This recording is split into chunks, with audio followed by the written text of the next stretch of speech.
Happy Friday! We made it to Friday, guys. As some call it, Fry-yay.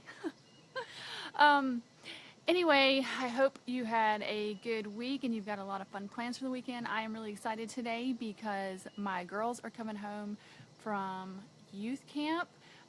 Should be home a little bit after lunch, and I've missed them this week and excited to have them back and hear all about it. I've only heard a couple good nights this week, and one text from Lexi that said, "I've had a horrible day, but I'll tell you about it later." So that's no good. Hopefully it was a dramatic statement and it wasn't a horrible day, and it's fine now. Anyway, but I did talk to Emma, and she said she was having a good time, and I've seen pictures on Instagram and they're having a great time. I know they have a great time. Youth camp was always my favorite. I think I talked about that earlier this week. I loved youth camp. Somebody's out flying today. Okay, so today, really quickly, what I wanted to talk about was the podcast this week. So this week we had Lisa Whittle on, and this is her latest book that we talked about, Put Your Warrior Boots On by Lisa Whittle. The book just came out last week, and I'm telling you, Lisa was a total, she's like a powerhouse. I just could have listened to her talk about the whole book for a really long time. So good. I hope you get a chance to listen. But one of the fun things that we got to talk about at the beginning of the episode was makeup, because she used to be a makeup artist for Clinique back in the day, and then my girls are totally into all the YouTube makeup tutorials. And so on the episode, there's a reason why I am not a makeup artist YouTuber person, because I just do my makeup and move on, and I've been doing the same thing for like 20 years. But one thing that I did share about is the brush. So I wanted to bring the brush on. This is what they do. They put their hand behind it so you can see. Okay, so it's, how can you see? I don't know. It says it's number 115. I got it from Ulta. Go where the fancy makeup is, over on the right. That's where ours is. And you'll see all these brushes, and it's the angle brush. Anyway, this has been really great. I don't know if you can, I feel like I've got pretty good, like, smooth complexion here with this. It's been fantastic. So go get yourself a brush. That's the fun thing. But she talked about a lot of really, really good things. And one of the things that I wanted to talk about from the book that we didn't really get to talk about much on the podcast is her chapter is called I Will Choose God. And really, Put Your Warrior Boots On is really calling people out of a place of complacency and to live like a strong Jesus follower. So if you're interested in a strong Jesus follower, you can pick up this book. It's so good. So many good things. I don't know if you can tell, I've got a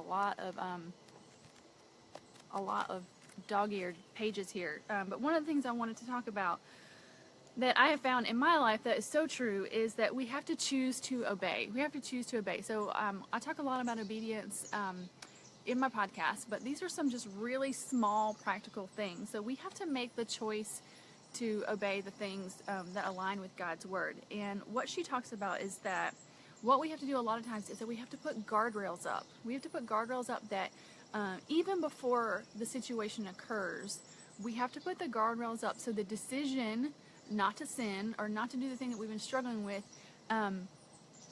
it's easier to make that decision.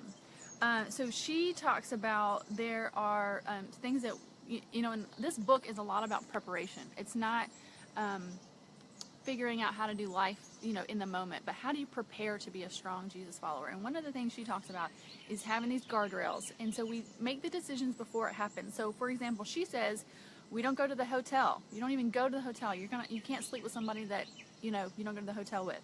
That we write out a check for our tithe money as soon as we get our paycheck. We don't wait to see if there is money left over. We change the subject when we're with our friend and maybe the gossip starts. We change the subject, and maybe we don't even meet with that friend because we know that we are gossiping a lot when we're with them. Maybe we need to do some tough work there. And I just wanted to share one example. Well, I can share a lot of examples for my life where I've had to do this. But one thing is, and oh my goodness, I'm scared to say this on the internet, but I quit going to Target. I quit going to Target. Okay, so I still go to Target when I need to, but overall, like, so everybody knows the problem with Target is that you go in for one thing and you come out with 102 things, and your bill is like $250. That is so easy to have, and they have the cutest clothes, they have the cutest pocketbooks, they have the cutest like bags and towels and cups, and they have the cutest everything. And it's so easy to spend. And now, like that little dollar bin, that they have at the front there, it's so easy to overspend your money, and it's a problem because then you're not being a good steward of the money that God has given you. And so for me, it became like a real problem. And my guardrail that I chose to put up, that I had to put up, is that I just had to quit going. I quit going. Like, unless I am having a party and I need some really cute plates. My kids now are out of the kids section of clothes. They're in adult section, so they like to shop at Target. So we do go and pick them out clothes, and that's where we got their bathing suits this year. And if I'm near there and it's the only place to go, I'll go. So I'm not legalistic about it, but overall, it's not somewhere that I just stop and shop. It's not somewhere that I like decide to go to get my clothes. It's not where I go to get my electronics. Like, I try to stay away because it is such a temptation for me. And so I've kind of quit going. And that's just a guardrail that I've had to, that I put up in my life. And I'm like, I know, it's like, oh my gosh, don't leave. It's, I'm the Debbie Downer on a Friday. Don't go to Target. But for me, that's what I had to do. And I think that's what we have to do a lot of times when we're trying to obey. Like, I think about, sometimes if overindulging in our food is a problem, sometimes we just need to avoid a restaurant. Like, if there's a certain restaurant that we know we love their dessert or something, that we just don't go to the restaurant.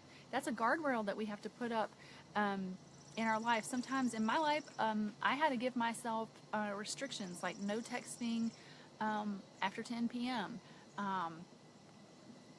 And that's something that I've put in my kids' life too, a guardrail for their lives. But even as adults, we have to, give ourselves rules and just guardrails to help us choose to obey God before the situation even comes up.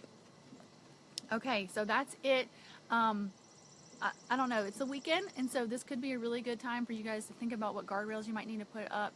If we're going to be strong Jesus followers, we got to make some hard decisions. And at the end of the day, what it does, it frees us up. It's joy. What we're choosing is joy, because then you don't have the guilt. Then you're making good decisions, and then you have the blessings of making those good decisions. Then you have the extra money to give away, and then you have the health that maybe you didn't have. It's hard in the moment, but the blessing that you get from making that hard decision and putting that guardrail up is so worth it. And it's over and over and over again. It has been that way in my life. You are really choosing joy. It's hard in the moment, but you're choosing joy and freedom in your life.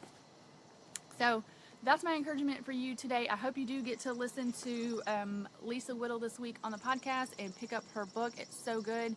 And I hope you guys have a good weekend. See you on Monday.